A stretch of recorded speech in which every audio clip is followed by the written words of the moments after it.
I'm Robert Liberty. I'm the director of the Institute for Sustainable Solutions here at Portland State University. And some things planned for you. One is you're going to be receiving these Post-it notes. People at the end of the aisle will be handing them out to you. We'd like you to write an action down that you think you'll be taking once you go home, or if you're here, what you'll be doing here in Portland. And then you take that with you when the folding doors open, and once you post it on the wall, you get a drink. So the idea was we wanted you to write them while you're sober so we'll know you're committed, not when you're tipsy and celebrating.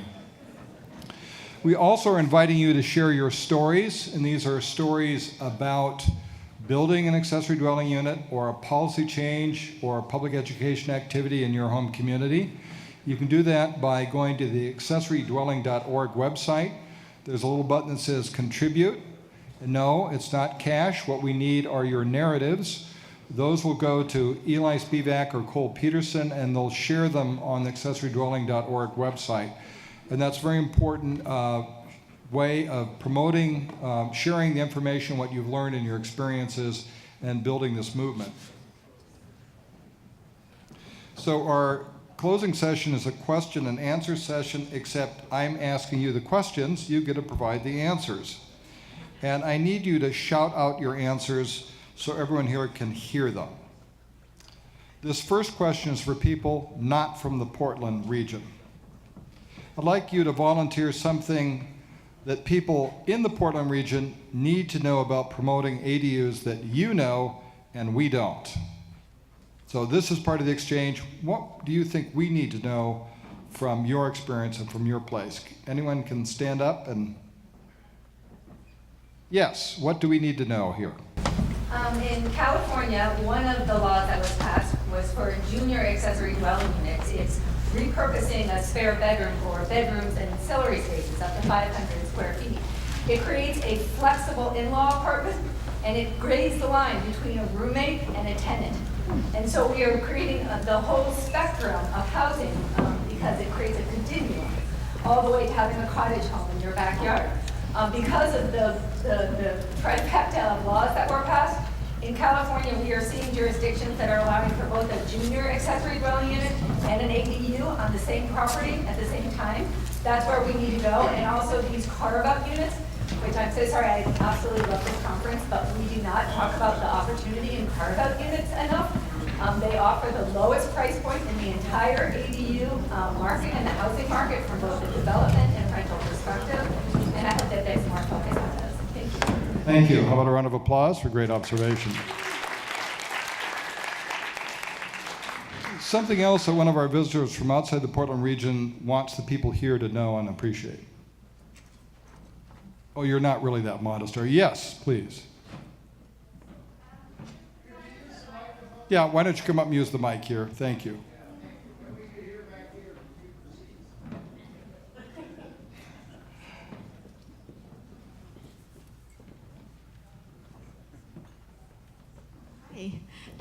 So we're from San Francisco, and one program that we have there, and I didn't hear as much here about it, is ADUs in multi-unit buildings, and that's kind of actually the more successful program of ADUs that we have in San Francisco, and it's also combined with seismic retrofitting. So there is a mandate to do soft story seismic retrofitting in San Francisco, and we coupled that with ADU programs, and there's no cap on how many ADUs you can add, as long as you can, they're within the existing built envelope, you can add as many as you can. So that's part of our program that's been very successful, and the builders are kind of like more sophisticated builders, and property managers are interested in them. So you get a lot of units, and they come online faster. Thank you. So for those, I'm sorry, who didn't hear the first answer was, one of our guests from California said, it would have been nice to have had a lot more attention paid to carve-out units, creating a unit within an existing building because they're a lot cheaper, and they bridge the line between a tenant and a friend, I think. Roommate, I'm sorry. Well, I hope most people's roommates are friends, but I know that's not the case. And a great observation and recommendation for the future. Anyone else who want to offer insight or observation for people in our region? Yes.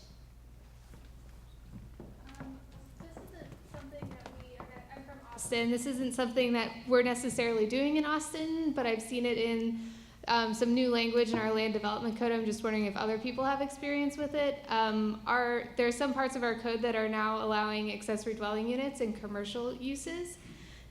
Like you can build a residential accessory dwelling unit behind an existing commercial building, so to have kind of more of a live-work situation. And I haven't seen that happen in Austin yet, and I'm just wondering if there are other places that is happening where we're combining this commercial and residential use with the ADU. So. Interesting observation. At the conference in Washington, D.C. 10 days ago, one of the participants in the audience said, what about placing them on the roof of commercial buildings? So you have a roof garden and a roof gardener. All right, I'm going to move on to a second question, which was, what was the most important new idea or insight you learned today? Oh boy, that's really depressing right now at this moment. Yes, sir. I think one of the biggest takeaways for me was, even though legislation has been passed, and I believe the term was the chinks in the wall or the bricks, we need to take down the wall, because just because they say accessory dwelling units can be in the backyard doesn't mean it's gonna happen. So Atlanta has a long way to go, even though we allow them in certain zones, in R5 zoning, duplex zoning lots, there's still a lot of stipulation around that probably we won't see a bump in any builds or permits. Yes, sir, please, just walk to the microphone. Can I answer question one? Yes, of course. I'm a bit slow. I think I didn't attend it, but I saw there was a session on addressing the barriers. I read over it quickly. It looked very wonky, permitting fees, setbacks, things like that, minimum lot sizes. I think an awesome thing to discuss would be the public relations that go along with empowering a community to go after those wonky things and change them. So it'd be more like getting people excited about adorable housing, that type of thing that would appeal to the layman. We have a lot of abnormal people here in Portland who love wonky stuff. We appreciate the observation. We're not representative of the population at large. Yes, sir. During the morning session, we talked quite a lot about, from a regulatory perspective, and the numbers of new units that needed to be added in order to house people, and about affordability, how we can make that reasonably efficient. I just came from the session where the builders were talking about the units that they were actually building and how it's done, and what efficiencies they could incorporate in their process in order to make those, to create that number of units that need to happen. The problem was there's disparity between what we're thinking about in terms of the affordability of those units and then what the market that they see is demanding. Most of those homes they're all custom built, and the pricing, the cost of them is higher per square foot than a normal home in a subdivision. So there's also an educational process that needs to go on. There's still the money that can afford to buy the custom-built ADU unit is still dominating the market. So in order to bring the affordability that is desirable to solve the other sort of social problem, there's a education process that has to go on. And in part, I think the answer is we need to sort of take out the profit motivation out of the housing production. That part of it is what's driving the cost up. The only way I can see to do that is with a nonprofit involvement in the, in the production of these kind of units. It's an interesting observation. 120 years ago, during the progressive movement, we had a lot of cooperatives created. Yeah. In fact, in Oregon, workers owned lumber mills and pulp mills.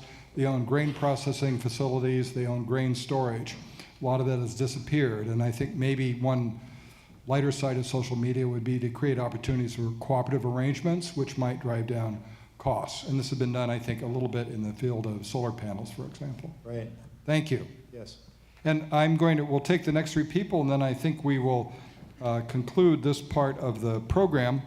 And I'm going to invite you to answer either that second question, what was the most important new idea or insight, or you can read what you've written down on your Post-it note, which is what action you intend to take when you return home. Yes. This is both the second question and that what I'm taking home with me. I love the term YIMBY. And the other thing, I'm a elected official in a small town, and I'm going to be encouraging staff to build a page on our website that can help homeowners walk through the ADU permitting process.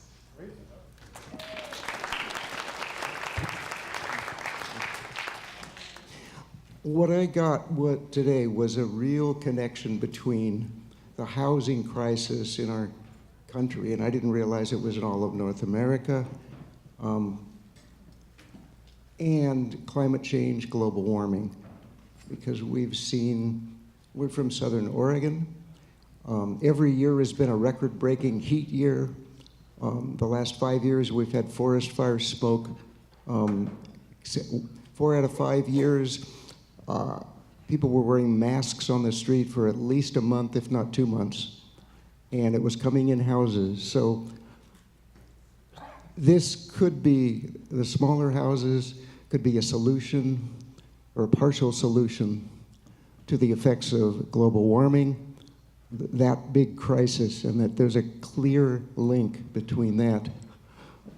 We were smoked out of our house. We lived in a funky ADU, and we had to leave because the average temperature when it got hot in June was 95 degrees. And there was an air conditioner in the bedroom, but that was it. It was not a complete HVAC. So these funky ADUs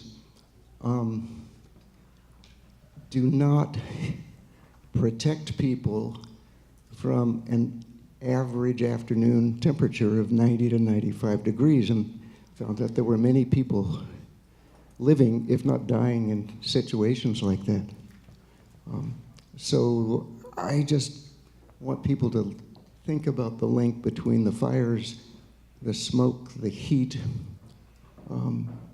and small housing built right can be a solution to that. Thank you. Thank you. So I think you were in the same session that I was in about the survey results, hot off the press. I think they were only 3 days old, of a survey here at the university about second unit or accessory dwelling units in Portland. And there were 2 facts that jumped out at me. One of them is that it's mostly higher income people who are building them, but they cost $100,000, and so they're going to rent to be able to cover that cost. And the other one is that actually there's a fairly large percentage that get rented to family members and friends, so those are rented at a more reasonable rate. And it did speak to the importance of the JUs, the junior accessory dwelling units, because those cost much less to put in. For $10,000, $20,000, $25,000, you can add the hotel door, and you can add the outdoor exit, and you can add the wet bar, and you got your other unit. So that is one of the ways to take care of the affordability issue down the road, if we can start building more of those. Thank you. With the wet bar, you care less about the rent you're paying, too.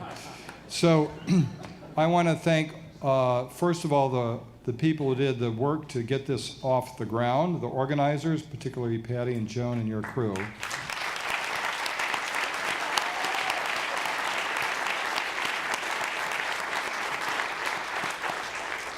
And I want to thank all of you. I do have one last quick question of my own, which is, Would you be interested in hosting an event like this in your town? See hands. A lot. All right, that'll give us another project to work on. Thank you. Now, Joan.